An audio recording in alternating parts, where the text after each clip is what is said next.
హల్లెలూయా, హల్లెలూయా. అందరూ కూడా కూర్చుందామా. Mother Teresa Nobel బహుమతి పొందుకున్నటువంటి సందర్భంలో ఒక మంచి ప్రోగ్రామ్ని గ్రాండ్ ఫెలిసిటేషన్ ఇవ్వటానికి రాష్ట్రపతి వీళ్ళందరూ కూడా చాలా గొప్పగా ఏర్పాట్లు చేస్తూ ఉన్నారు.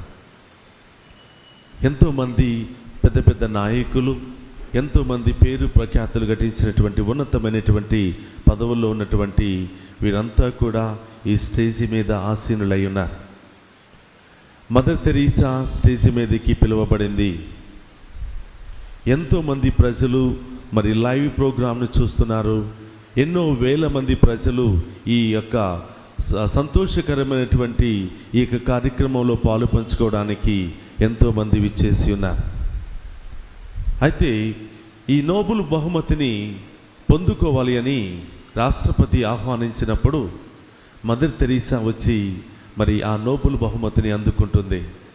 దానికి ముందు మదర్ తెరీసా చేసినటువంటి గొప్ప గొప్ప కార్యాలు అన్నీ కూడా ఎంతగానో మరి ఆమె గురించి గొప్పగా మాట్లాడుతూ ఆమె చేసినటువంటి సేవను బట్టి ఎంతగానో ఆమెను మరి సత్కరిస్తూ గౌరవిస్తూ మాట్లాడుతున్నారు.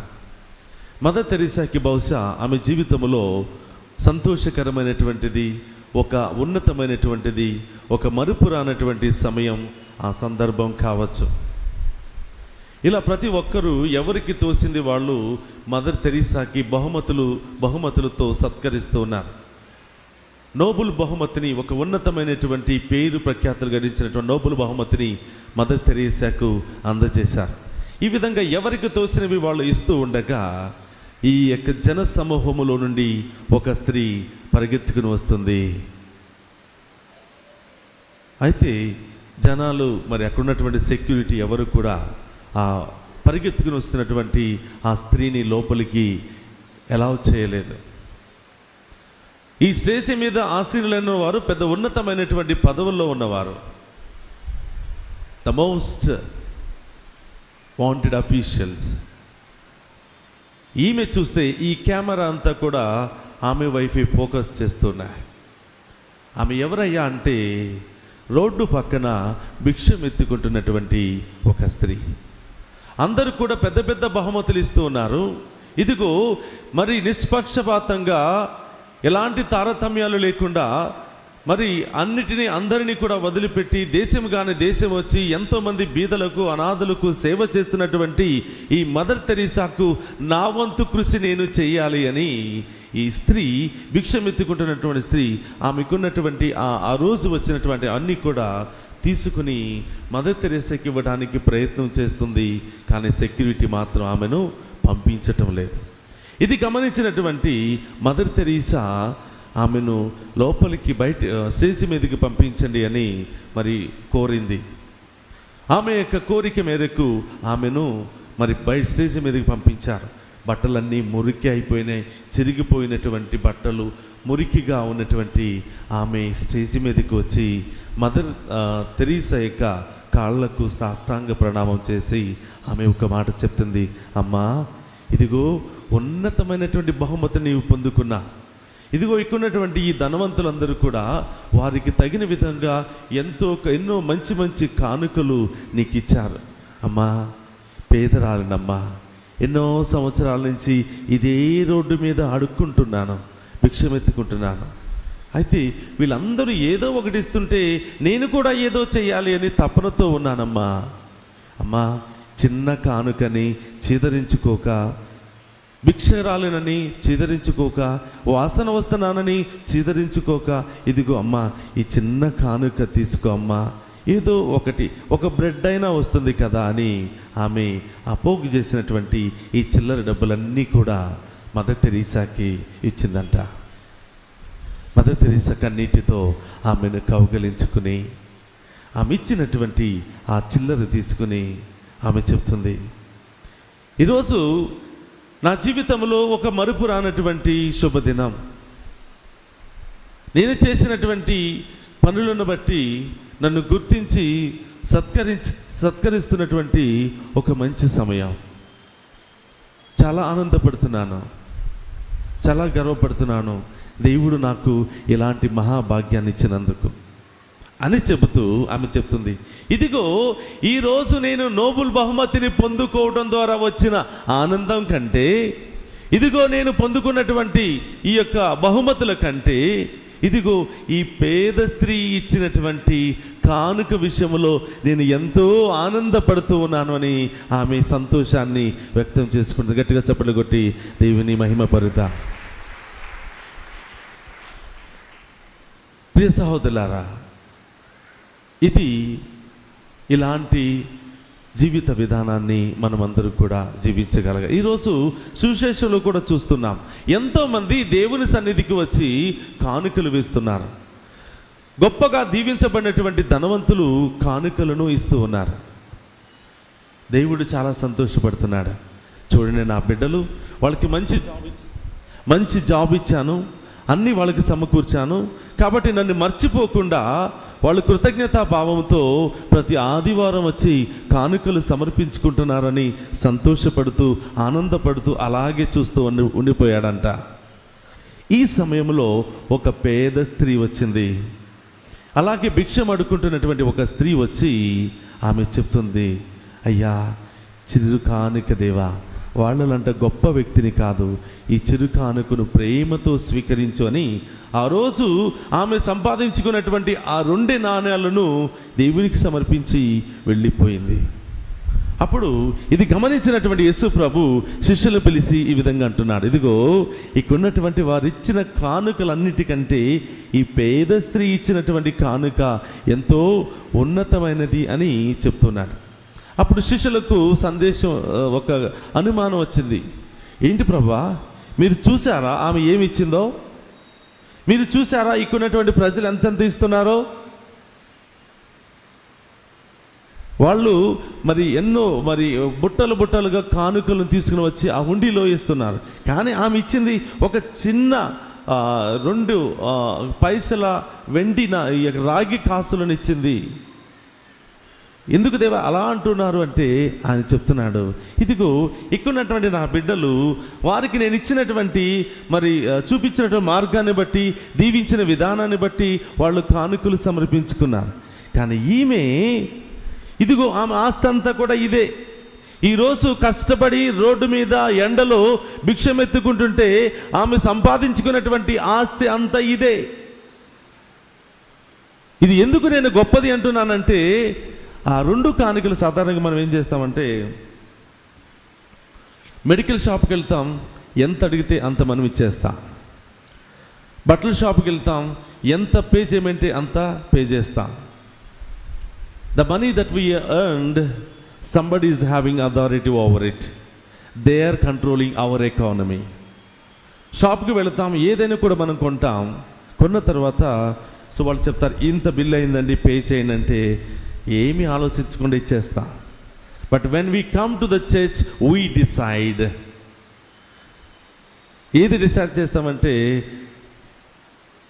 చిన్న కాయిన్స్ డిసైడ్ చేస్తాం. ఎవరికి అవసరం లేని దానిని మనం డిసైడ్ చేస్తూ ఉంటాం. ఎక్కువ ఇస్తే ఏమైపోతుందో అని చెప్పి ఆ ఉన్నటువంటి నోటుల్లో అతి చిన్న నోటును ఎన్నుకుంటా. We decide. ఎందుకంటే మొత్తం ఇచ్చేస్తే రేపు గురించి ఏమైపోవాలి, రేపు ఛార్జీకి ఉండాలి, రేపు వారం అంతా గడవడానికి ఉండాలి అని చెప్పి వెనక ముందు ఆలోచిస్తూ ఉంటా. యేసుప్రభుకు నచ్చినటువంటి సందేశం ఏమిటంటే, ఈ పేద స్త్రీ రేపటి గురించి ఆలోచించలేదు, సాయంత్రం గురించి ఆలోచించలేదు. అమ్మా ఇది మాత్రమే నాకుంది, అయ్యా ఇది మాత్రమే నాకుంది, నీవే ఇచ్చావు, నేను పొందుకున్నటువంటి ప్రాణం నీదే, నేను పొందుకున్నటువంటి ఆయుష్ నీదే, నీకు ఎంత ఇచ్చినా రుణం తీర్చుకోలేను అని కృతజ్ఞతా భావంతో ఆ 2 కాసులను దేవునికి సమర్పిస్తోంది. దేవుడు చెప్తున్నాడు, ఆమె ఇచ్చినటువంటి కానుక కాదు కానీ ఆమెకున్నటువంటి మనస్సు చాలా ఉన్నతమైనది. ఆమె ఇచ్చినటువంటి ఉద్దేశం చాలా ఉన్నతమైనది అని దేవుడు చెప్తూ ఉన్నాడు. కాబట్టి ప్రియ సహోదరులారా, చాలాసార్లు మనం కానుకలు ఇస్తూ ఉంటాం. ఎలాంటి స్వభావంతో ఇస్తున్నామో మనల్ని మనం ఆత్మ పరిశీలన చేసుకోవాలి. ఇవ్వకపోతే మరి విచారణ గురువు ఏమనుకుంటారో అని ఇస్తూ ఉంటాం. ఇవ్వకపోతే ఏమైపోతుందో అని మనం ఇస్తూ ఉంటాం. దేవుడిచ్చాడు కదా, దేవుడికి ఇవ్వకపోతే ఏమైపోతుందో అని మనం అనుకుంటాం. ఒక్కొక్కసారి మనం ఇచ్చి I gave the greatest amount possible today అని మనం చెప్పుకుంటూ ఉంటాం. ప్రియ సహోదరులారా, మనం ఇచ్చింది మన సొంతది కాదు, ఆయనదే తిరిగి ఆయనకు మనం ఇస్తూ ఉన్నాం. అది మనం గుర్తుపెట్టుకోవాలి. ఆయనకు మనం తిరిగి ఇస్తున్నాం. అందుకనే పునీత ఫ్రాన్సిస్ ఆఫ్ అసిసి గారు అంటున్నారు, నీవు ఇవ్వడం ద్వారానే పొందుకునే అర్హతను నీవు మరి పొందుకుంటున్నావు. నీవు ఇవ్వటం ద్వారానే కలిగి ఉండే సంపాదించుకునే అర్హతను నీవు పొందుకుంటున్నావు. The more you give, the more you receive. It's only in giving you receive in abundance. కాబట్టి మనం అనుకుంటున్నాం, అయ్యో ఇస్తే ఏమైపోతుందో అని మనం అనుకుంటున్నాం. కానీ ఇవ్వటము ద్వారానే మనం పొందుకుంటున్నామని ఫ్రాన్సిస్ ఆఫ్ అసిసి గారు చెప్తున్నారు. అందుకని మనం చూస్తున్నాం 2 కొరింథీయులు 9వ అధ్యాయం 7వ వచనంలో దేవుడు చెప్తూ ఉన్నాడు. ఇస్తున్నారు, చాలామంది ఇస్తున్నారు, చాలామంది కానుకలు ఇస్తున్నారు.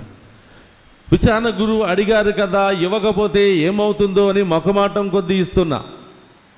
అయ్యో దేవుడు మనకు ప్రసాదించాడు కదా, ఇవ్వకపోతే ఆయన మనల్ని ఏమైనా శపిస్తాడేమో అని మనం మొహమాటం కొద్దీ ఇస్తున్నాం. అలాంటి ఇవ్వటం, ఆ విధంగా ఆలోచించి ఇవ్వటం ద్వారా నీకు ఏ ప్రయోజనము ఉండదు అని చెప్తున్నాడు. దేవుడు ఎవరి కానుకను ఎక్కువ స్వీకరిస్తాడంటే విశ్వాసముతో, సంతోషముతో, మంచి స్వభావంతో ఇచ్చు వారి కానుకను దేవుడు స్వీకరిస్తాడంట. Praise the Lord. Hallelujah, hallelujah. కాబట్టి ప్రియ సహోదరులారా, మనం చేసే ప్రతి పని మనస్ఫూర్తిగా చేయాలి అంటున్నాడు. మనం ఇచ్చే ప్రతి కానుక, చేసే ప్రతి దాన ధర్మం మనస్ఫూర్తిగా చేయాలి అంటున్నాడు. దాని గురించి వెనక ముందు 4-5 సార్లు ఆలోచించి, అయ్యో ఇస్తే రేపై ఏమైపోతుంది, ఈరోజే మొత్తం సందా ఇస్తే వచ్చే వారానికి ఏమవుతుంది అని మనం ఆలోచించినట్లయితే మనం పొందుకోలేము, స్వీకరించలేము. ఒకరోజు నేను ప్రతి నెల మొదటి మంగళవారం నేను విజయవాడ సెయింట్ పీటర్స్ కథీడ్రల్కి వెళుతూ ఉంటాను. అయితే అక్కడ ఒక వ్యక్తి సుమారుగా 7 సంవత్సరాల నుంచి ఉద్యోగం లేకుండా బాధపడుతూ ఉన్నాడు. అయితే ఇదంతా అయిపోయిన తర్వాత ఆయన కొంత డబ్బులు ఇచ్చి, ఫాదర్ నెక్స్ట్ మంత్ మీరు మళ్ళీ ప్రోగ్రామ్కి రావడానికి అప్ అండ్ డౌన్ ఛార్జెస్కి నేను ఇస్తున్నానండి, నా డబ్బులతోనే మీరు వచ్చే నెలలో ప్రోగ్రామ్కి రావాలి అని ఆయన ఒక 1000 రూపాయలు నా చేతిలో పెట్టి మీ ట్రావెలింగ్కి ఉపయోగించండి అని చెప్పాను. అది తీసుకుని నేను నైట్ అక్కడ ప్రోగ్రాం అయిపోయిన తర్వాత అరౌండ్ సూర్యాపేటకు అలా రాగానే ఆయన ఫోన్ చేసి చెప్తున్నాడు, ఫాదర్ గారండి, నేను ఉద్యోగం లేకుండా బాధపడుతున్నాను, ఇదిగో నేను ఎప్పుడైతే ఈ కానుకను మీకు ఇచ్చానో వెంటనే నాకు కాల్ వచ్చింది, 40,000 ఉద్యోగంలో నేను రేపే జాయిన్ అవబోతున్నాను అని ఆయన సంతోషాన్ని వ్యక్తం చేస్తున్నాడు. ప్రియ సహోదరులారా, ఆయన అనుకోలేదు ఇదిగో మరి ఇది ఇవ్వటం ద్వారా నాకు వస్తుంది అని. ఆయన ఉదార స్వభావంతో, సంతోషంతో తన యొక్క విశ్వాసాన్ని తన వంతు కృషి చేయాలి అని ఈ విధంగా ఆలోచించాడు. కాబట్టి ఊహించని విధంగా దేవుడు సమకూరుస్తూ ఉన్నాడు. ఇచ్చేది ఏదైనా ఉదార స్వభావంతో మనం ఇచ్చినప్పుడు దేవుడు తప్పకుండా దీవిస్తాడు అని ఈ వాక్యం ద్వారా మనకు తెలియజేస్తున్నాడు. ఈరోజు ఒక వ్యక్తిని మీకు పరిచయం చేస్తున్నాను, 2 వ్యక్తులను మీకు పరిచయం చేయబోతున్నాను. ఉదార స్వభావముతో ఇచ్చినటువంటి ఒక వ్యక్తి, అలాగే ఇవ్వకపోతే ఏమవుతుందో అని మొక్కుబడి కోసం మరి దేవునికి కానుకలు సమర్పించుకున్నటువంటి ఇంకొక వ్యక్తిని మీకు పరిచయం చేయబోతున్నాను. ఆదికాండము 4వ అధ్యాయం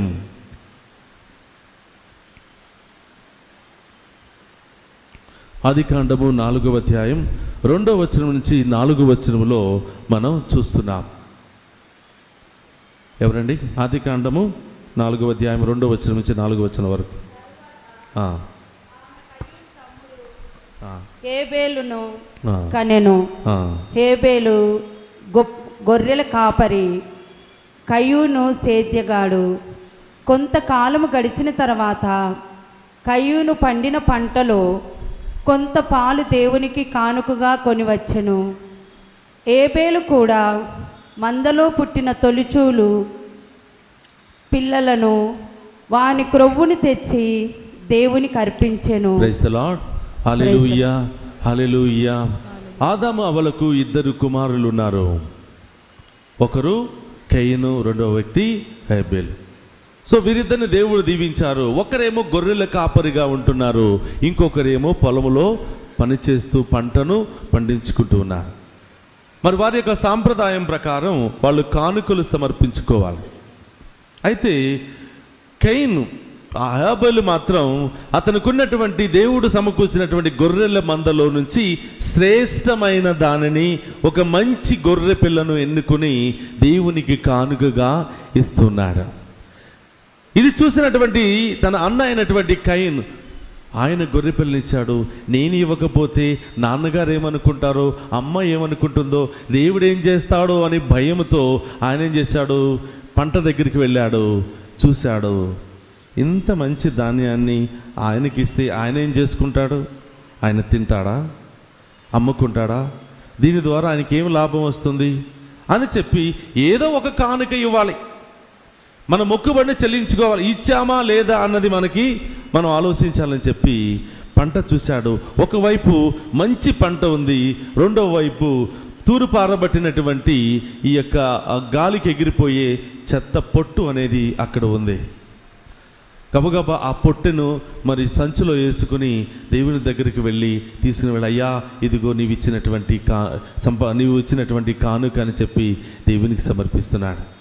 గమనించండి ప్రియ సహోదరులారా, ఒక వ్యక్తి దేవుడిచ్చినటువంటిది దేవునికే చెందాలి అని చెప్పి కృతజ్ఞతా భావంతో, మంచి మనసుతో, సంతోషంతో ఉన్నటువంటి గొర్రెలలో శ్రేష్టమైన దానిని తీసుకుని దేవునికి అర్పిస్తూ ఉన్నాడు, ఉదార స్వభావంతో, సంతోషముతో.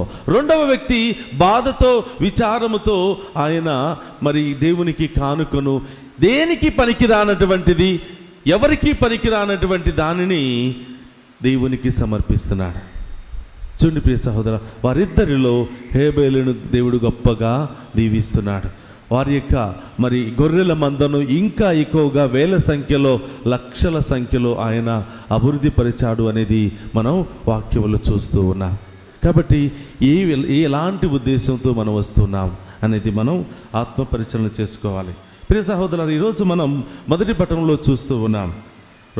మొదటి రాజులు 17 మరి 8 నుంచి 14 వరకు మనం చూసినట్లయితే, మరి ఇక్కడ మనం చూస్తూ ఉన్నాం, ఏలియా ప్రవక్తను దేవుడు పంపిస్తూ ఉన్నాడు.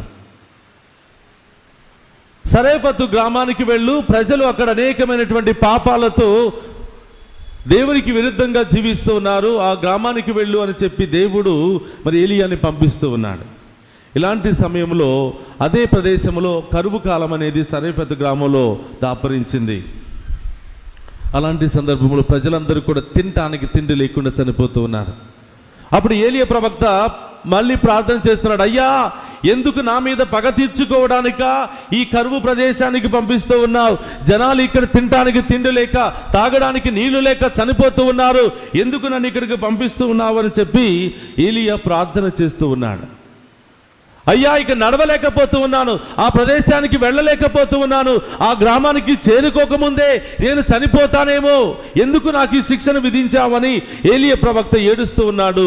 ఆయన కంప్లైంట్ చేస్తూ ఉన్నాడు, ఫిర్యాదులు చేస్తూ ఉన్నాడు.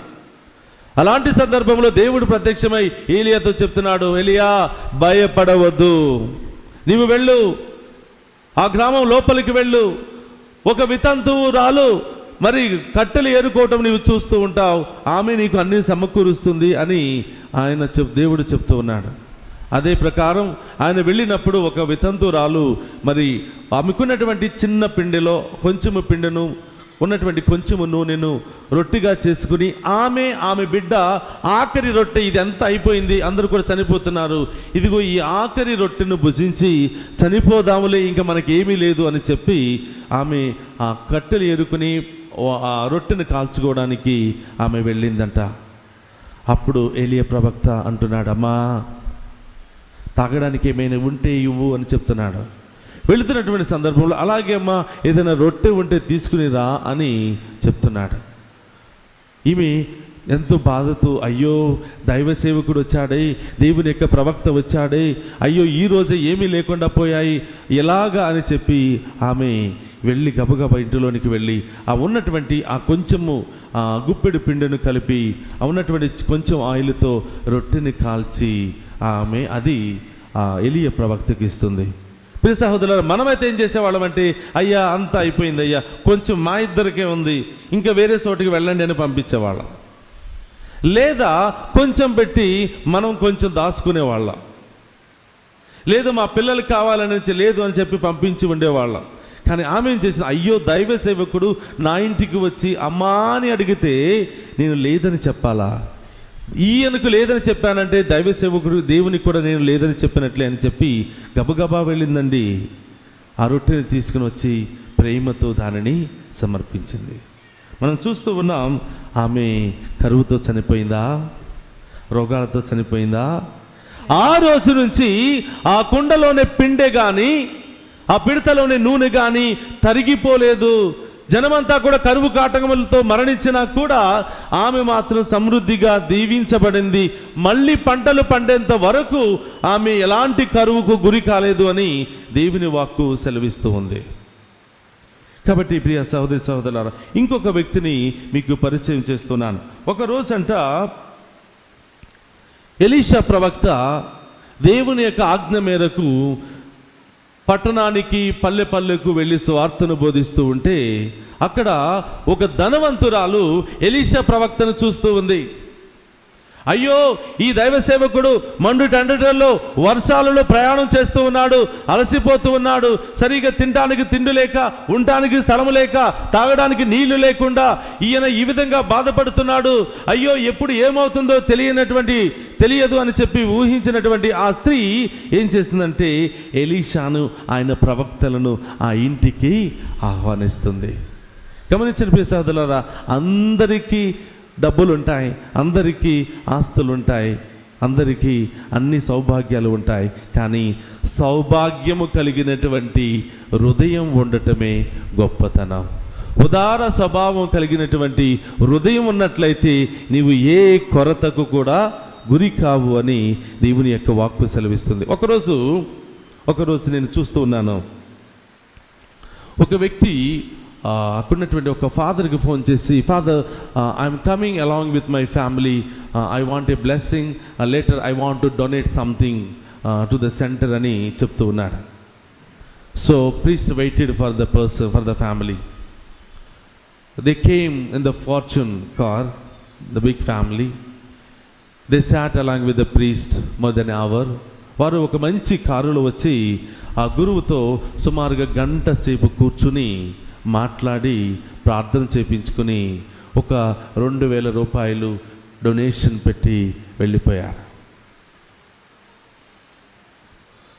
ఒక గంట తర్వాత ఇంకొక వ్యక్తి వచ్చాడు, with shabby close, with dirty close, తలకి తలపాగా చుట్టుకుని వచ్చి అడుగుతున్నాడు, అయ్యా డబ్బులు ఎక్కడ కట్టాలి అంటే అక్కడికి వెళ్ళి కట్టుకో అని చెప్తున్నారు. ఆయన తలపాగ తీసి, బట్టలు సరిగా లేవు, మురికి బట్టలు, గొర్రెల కాపరి మరి ఆయన వచ్చి ఈ తలపాగ తీసి తలపాగలో 10,000 ఈ యొక్క నోట్లన్నీ కూడా తీసి, ఈ కట్టను తీసి డొనేట్ చేస్తున్నాడు. గమనించండి, హౌ వీఆర్ గివింగ్ ట్రీట్మెంట్.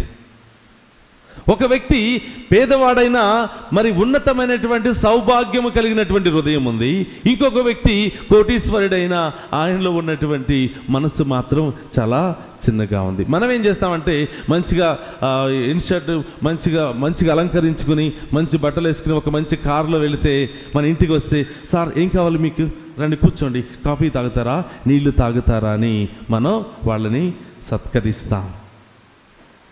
కానీ ఒక పేదవాడు అమ్మ అంటే బయటికి వెళ్ళు, వస్తున్నాం కదా ఎందుకు అరుస్తావు, బయటికి వెళ్ళు అని మనం చీదరించుకుంటాం. గమనించండి ప్రియ సహోదరులారా, we see what is there externally, కానీ దేవుడు చూస్తున్నాడు హృదయం లోపల నీకెంత మనసు ఉంది, ఎంత ఉన్నతమైనటువంటి మనసు నీకుంది అని అది మాత్రమే చూస్తున్నాడు. నీకు ఉన్నతమైనటువంటి మనస్సును బట్టే నిన్ను గొప్పగా దీవిస్తూ ఉన్నాడు. కాబట్టి ఇవ్వటం ద్వారా నీవు పొందుకుంటున్నావు. ఇచ్చే ప్రతి ఒక్కటి కూడా సంతోషంగా ఇవ్వాలి, దేవునికి కృతజ్ఞతతో నీవు ఇవ్వాలి అని చెప్పి దేవుడు చెప్తున్నాడు. గమనించండి, ఇక్కడ ఇంకొక వ్యక్తిని నేను గమనిస్తూ ఉన్నాను. యూదులంతా వారికి ఉన్నటువంటి జంతువులను తీసుకుని వచ్చి దహన బలులు సమర్పించి వారి యొక్క మొక్కుబడులను చెల్లించుకుంటున్నారు. ఇది చూసినటువంటి యేసు ప్రభు ఏమనుకున్నాడంటే, వారికి 100 గొర్రెలుంటే 1 గొర్రెను దేవునికి సమర్పించడం గొప్ప కాదు, 100 ఆవులుంటే 1 ఆవును దేవునికి సమర్పించడం గొప్ప కాదు. మూగ జంతువుల యొక్క రక్తాన్ని దేవుని పేరిటలో చంపడం అది గొప్పతనం కాదు. ఇదిగో నేను ప్రేమించే ఈ బిడ్డల కోసం, ఇదిగో నన్ను నమ్ముకున్నటువంటి ఈ బిడ్డల కోసం నేనే బలిగా మారిపోతాను అని చెప్పి, నా రక్తాన్నే నా బిడ్డల కోసం చిందిస్తాను అని చెప్పి తనకున్నటువంటి ఉన్నతమైనటువంటి ప్రాణాన్ని మనందరి కోసం దారపోస్తున్నాడు యేసు ప్రభు. గట్టిగా చప్పట్లు కొట్టి దేవుని స్తుతిద్దామా. కాబట్టి ప్రియ సహోదరులారా, మనం హృదయంలో నుంచి వచ్చేది ద బెస్ట్ పాసిబుల్. మన హృదయంలో నుంచి వచ్చే ఆలోచనలు, ఉదయంలో నుంచి వచ్చే ఉదార స్వభావం కూడా అన్నిటికంటే ఉన్నతంగా ఉండాలి. అలా ఉన్నతంగా ఉన్నప్పుడు దేవుడు కూడా మనల్ని ఉన్నతంగానే దీవిస్తాడు అని దేవుని వాక్యం మనందరికీ సెలవిస్తుంది. కాబట్టి ప్రియ సహోదరులారా, సామెతల్లో మనం చూస్తూ ఉన్నాం, సామెతలు 11:25లో మనం చూస్తూ ఉన్నాం, a generous person will be successful forever. ఉదార స్వభావం కలిగినటువంటి వ్యక్తి ఎల్లప్పుడూ కూడా సమృద్ధిగా విజయవంతంతో జీవిస్తాడు, పొందుకుంటాడని దేవుని వాక్కు మనందరికీ కూడా సెలవిస్తుంది. కాబట్టి ప్రియ సహోదరి సహోదరులారా, దేవుడు మనకి ఈరోజు తెలియచేస్తున్నాడు, మీరు ఇచ్చే ప్రతి కానుక ఉదార స్వభావంతో సంతోషంతో ఇవ్వాలి. చేసే ప్రతి దాన ధర్మాలు మంచి మనసుతో మరి ఉదార స్వభావంతో సంతోషంతో చేసినప్పుడు ఉన్నతంగా దేవుడు మిమ్మల్ని దీవిస్తాడు. మీరు ఇచ్చే ఏ కానుక ఎంత ఇస్తున్నారనేది కాదు, ఎలాంటి ఉద్దేశంతో మనం దేవునికి కానుకలు సమర్పించుకుంటున్నాము అనేది మనం ఆలోచించాలి. కాబట్టి ఇకున్నటువంటి మనమందరూ కూడా ఒకసారి లేచి నిలబడదాం. ప్రభా, మరి ఇప్పటి వరకు మేము చేసిన ప్రతి దాన ధర్మాన్ని బట్టి మీకు కృతజ్ఞత తెలియజేస్తున్నాం. మీరు మాకు ఇచ్చినటువంటి అవకాశాన్ని బట్టి కృతజ్ఞత తెలియజేస్తున్నాం. ప్రభా, రాబోయే కాలమంతా మమ్మల్ని దీవించండి, ఇకున్న ప్రతి కుటుంబాన్ని దీవించమని ప్రత్యేకంగా ప్రార్థన చేద్దాం.